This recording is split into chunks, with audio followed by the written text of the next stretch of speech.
اللهم صل وسلم وبارك على سيدنا محمد وعلى آله وصحبه وسلم. ازيكم عاملين ايه؟ يا رب تكونوا بخير. انا جايه النهارده وش منكم في الارض، مكسوفه والله منكم بس غصب عني.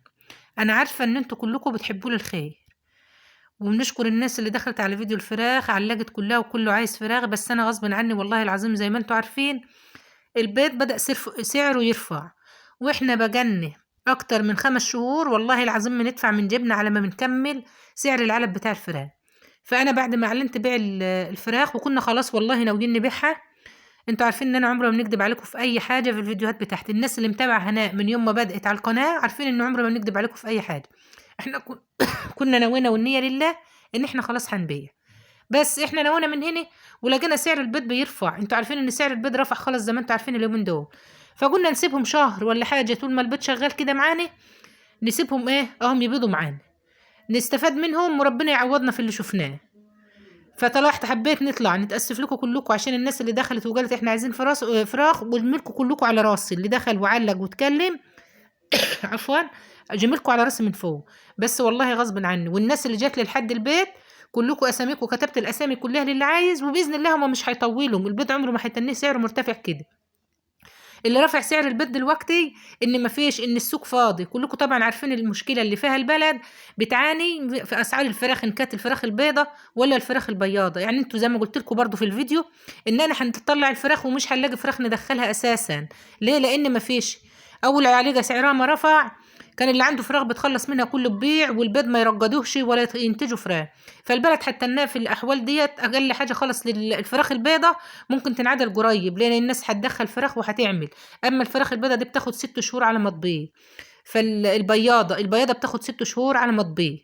انا حبيت نطلع عشان نتاسف لكم كلكم وبنقول لكم والله العظيم كلكم على راسي من فوق. الناس اللي اتصلت والناس اللي بعتت لي في التعليقات والناس اللي جت لي لحد البيت، اللي جاي البيت كله اسمه مكتوب بعدد الفراخ اللي هو عايزها.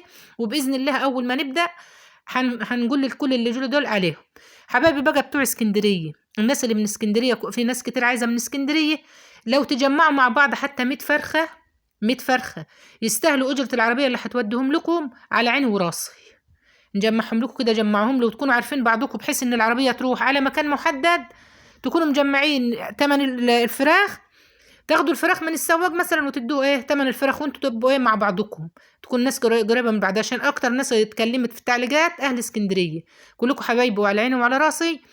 لو تجمعوا كده مع بعض تبقوا عارفين بعض وتجمعوا اقل حاجه بس تبقى 100 فرخه عشان تستاهل اجر العربيه اللي هتطلع من عندنا هنا لحد اسكندريه، عشان طبعا مشوار. برضو اللي في القاهرة، الناس من القاهرة اللي قالوا احنا عايزين برضو لو تعرفوا تجمعهم لو 50 فرخة، الواحد ممكن برضو يشوف حد يذبحهم وينظفهم هنا في محل فراخ جنبنا، وينظفهم ويظبطهم، ونحط كلفة التنظيف عليهم وأجر العربية ونوصل لكم الحاجة لحد عندكم. بس برضو يكون رايح على مكان محدد. أصل احنا يا جماعة مش معقول هنلف كل واحد مثلا عايزة 5 عايزة 10، هنلف على كل واحد على بيت عشان نديهم له. لو تجمعوا مع بعض حبايبي بتوع اسكندرية وبتوع القاهرة على عيني وعلى راسي نوديلكم كل حاجة. وباذن الله البيض برضو ساعه ما يبدا سعره ينزل هنبيع الفراخ على طول والله العظيم. وانتوا عارفين عامله لكم كام فيديو قبل كده ان احنا بنعاني في العلف بتاع الفراخ واحنا بناكله. احنا دلوقتي بقالنا اكتر من 6 شهور بندفع من جيبنا عشان نكمل العلف، غير شغلنا احنا تحته. بس كنا صابرين، وناس حبايب ياما دخلوا في التعليقات وقالوا لي يا هنا اصبري باذن الله ربنا هيغير الحال. فالحمد لله ربنا هدى الحال. والبيض زي ما انتوا عارفين البيض رفع. البيض دلوقتي عندنا في المزرعه ب 105، يعني دلوقتي البيضه عندنا رسمي كده ب4 جنيه، البيضه رسمي ب4 جنيه. مش عارفه بقى عندكم في المدن يا حبايبي عامله ايه. والله الله يكون في عون الناس ويكون في عون برضه اصحاب المزارع. ولو بتشوفوا الفيديوهات اللي بتنزل على الفيسبوك فيهم مزارع فراخ بيضة بتروح خالص دلوقتي تلاقي الفراخ كلها ميتة فيه. ده من الجو اللي عامل كده. وفي نفس الوقت ان الفراخ انا سمحت برضو كده، مش عارفة صح ولا ايه، الله اعلم. يعني لو حد عارف الكلام ده يقول لي. ان الفراخ الناس بتدخل البيض دلوقتي لما اسعار الفرخ الابيض غولة ووصل 25 جنيه، بيقول لك بيدخلوا الفراخ ويولعوا عليها جو في الدفات اللي هم الحضانات اللي بيحضنوا فيها البيض عشان يفقس. فالفرخ ما بياخدش راحته في فقسانه، اول ما بيطلع يوم واثنين وثلاثة بيموت. فانا مش عارفة الكلام ده صح ولا مش صح. فانا كل طلوعي النهارده وكل طالعه لكم بكل خجل وكل اسف ان انا نزلت الفيديو وما نفذتش كلامي. الناس اللي ماشيه معايا من اول ما فتحت القناه عارفين هناء، عارفين اسلوبها في الكلام، اسلوبها في الفيديوهات اللي بتنزلها، والمصداقيه اللي فيه. فانا غصب عني ان انا نزلت الفيديو وما نفذتش كلام. انا كنت منزله لكم يوم الخميس زي النهارده كده، انا بنسجل برضو يوم الاربع باذن الله. الفيديو هينزل لكم الخميس بكره ان شاء الله. اللهم صل على النبي. كنت جايله ان احنا هنعملهم الاسبوع اللي فات ده، فبدا سعر البيض يرفع. فالحاج بقى ربنا يديكم الصحه كده جميعا يا حبايبي ويخلي لكم اهاليكم، قال لي نستنوا شويه كده، البيض هيغلى وهتعرفي ان انت تجيب اكل الفراخ وربنا يرزقنا منهم. سيبهم حتى يعوضوا الايه اللي احنا دفعناه، وخليهم شهر ولا حاجه كده على ما نشوف على دخلة رمضان باذن الله ايه نطلعهم. فانا طالعه برضو بنقول لكم، وتاني مره وتالت مره بنقول لكم انا اسفه على اللي حصل، بس والله العظيم غصب عني، وكان في نيتنا البياعه، احنا كان في نيتنا البياعه، لان الفراخ ما عادتش بتنتج زي ما كانت بتنتج الاول.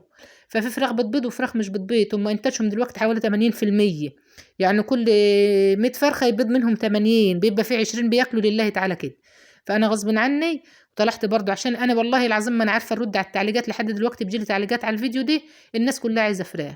وزي ما قلت لكم برضو حبايبنا بتوع اسكندريه، لو تجمعوا بس 100 فرخه يستاهلوا ان احنا نبعت بهم عربيه، وتكونوا عارفين بعضكم، بحيث ان هو السواق هيروح على مكان ينزل الفراخ وياخد الفلوس، وانتوا بقى ايه تبقوا متصرفين، وانا باذن الله نذبحهم ونجهزهم وننضفهم لكم، نخليهم لكم برضو زي الفل. عندنا هنا محل بنضف فراخ نعملهم لكم.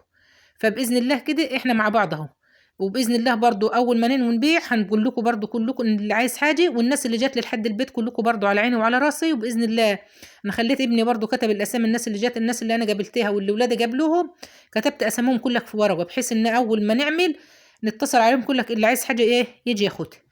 فمعلش بقى إن انا قلت برضو وقلت لكم في اول الفيديو ان انتوا كلكم بتحبوا لي الخير، انا عارفه ان حبايبي كلك بيحبوا لي الخير.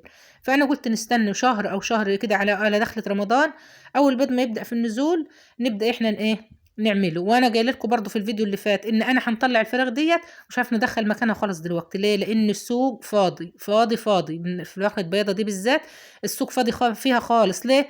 لان احنا بقالنا 6 شهور دلوقتي بنعاني من ارتفاع سعر العلف، فمحدش دخل فراخ من ديت خالص. الفراخ دي بتقعد عند صاحبها، يعني اللي بحضنها عمر يوم، بتقعد عنده حوالي 3 شهور 3 شهور و10 ايام، وتيجي تقعد عندنا احنا شهرين 2 كمان على ما بتبدأ تبيض. كلكم عارفين ان الفراخ، الناس اللي بتربوا والناس اللي عارفه، بتقعد 6 شهور على ما يبقى انتاجها مظبوط. من اول ال5 شهور بتبدأ تبشر، ففترة جامدة. فانتم باذن الله ربنا هيعين الجميع، والفراخ البيضة باذن الله سعرها هيتحسن قريب، وهتنزل في السعر. ليه؟ لان الفراخ البيضة شغال على طول. البيض بدأ يخش يدخلوا البيض الحضانات اللي هي الفراخات اللي هي بيقول عليها فراخة او حضانة، بتفقس الايه بتفقس البيض تخليه فراخ. كان الاول بيعملوا اللي كان منزل سعر برضو البيض الشويه اللي فاتوا، ان ما كانتش فيه فراخ بتخش خالص انها ايه تفقس وتطلع ايه تعمل انتاج.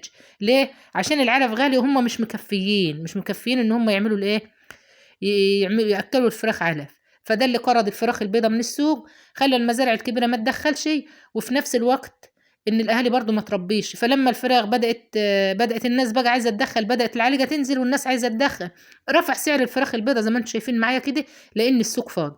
فبإذن الله مشكلة الفراخ البيضة ديت هتنحل قريب، الفراخ هتبدأ تنزل والدنيا هتمشي كده وهتبقى زي الفل بإذن الله. اما الفراخ البيضه ديت فالبيض هيتنيه مرتفع كده شويه، يعني انا وجهه نظر الشخصيه كده، مش عارفه بقى ايه اللي هيحصل. وبعدين ايه العبد في التفكير والرب في التدبير، يعني ممكن ربنا ينزل علينا كده من عنده حاجه كده ترخي قوتنا جميعا. يا رب يا رب ترخوا، وادعوا كلكم كده معايا بالستر والصحه كده والعافيه للجميع، وربنا كده يسترها على الجميع يا رب، وتجعلها سنه خضرة كده بالايام المفترجه، ايام رمضان وشعبان ورجب والشهور الكريمه اللي داخله علينا كده. ربنا ينزل لنا فيها كده ايه طمأنينة كده والسكينة، ويرزق الجميع كده برزق عياله ورزق أهل بيته يا رب. وبإذن الله كده إيه ربنا يعدل الحال. وتالت مرة ورابع مرة هم نقول لكم أنا آسفة على الفيديو دي، عشان هو والله العظيم والنية لربنا إن إحنا كنا ناويين خلاص هنبيعهم، بس أنا غصب عني إن أنا رجعت تاني وقلنا مش بايعينهم لما لقينا البيض بتحسن والفراخ هتعمل. وأنتوا عارفين إن ده مشروع بنسترزق منه وبناكل منه عيش. فبنشكركم كلكم على التعليقات اللي علقتوها على الفيديو اللي فات. وباذن الله اول ما ننوي هنقول لكم، والناس برضو تاني وتالت، الناس اللي جات لي لحد البيت واساميكم كلها انكتبت، ولادي كتبوا اللي جالهم وانا كتبت اللي جالنا، وباذن الله نقول لكم برضو قبل ما نيجي نطلعهم، واللي عايز حاجه يجي ياخدها. وحبايبنا برضو بتوع اسكندريه الناس كتير قالت اتجمعوا يا حبايبي مع بعضكم، اكيد كلكم عارفين بعضكم، جمعوا مع بعضكم كده يبقى حتى 50 60 فرخه او 100 فرخه، بحيث ان احنا نودي لكم الايه الحاجة لحد عندكم. ربنا كده يا رب يحسن ما بين ايديكم جميعا، ويرزقكم كلكم برزق اولادكم يا رب، وتجعلها سنة كده سنة سلام وسنة خير علينا، ويا رب يحسن ما بين ايديكم جميعا كده، ونشوف وشكم كده على خير الفيديو الجاي. والسلام عليكم ورحمة الله وبركاته.